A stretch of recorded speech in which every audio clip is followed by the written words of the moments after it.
Yo, what's up mga kapusod? Let's go! Mag-igib tayo ng tubig for today's video. Grabe, hanga ako sa aking mga kasama dahil ang lalakas nila at ang sisipag.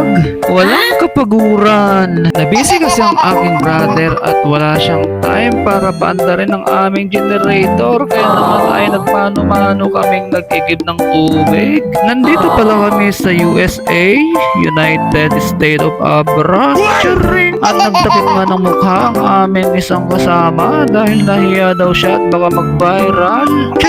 At ang dami nga akong nakitang mga gulay dito, iba't ibang klase ng gulay. Kaya naman ay napakagandang mamuhay sa probinsya dahil ang daming libreng gulay. At ayun na nga, mga anim na nga yata ito, napabalik-balik kami at hindi mapupuno ang drum na aming pinupuno. Pero bakit itong baboy pa yata na ito ang napagod kesa sa amin? At itong silugi naman na ito, nakabuntot-buntot lang kahit saan kami magpunta ay naroon. At may nakita nga akong Martin at aking kinausap, ngunit ayaw kong kausapin. Hindi na kami maawatan. Nanyamutin.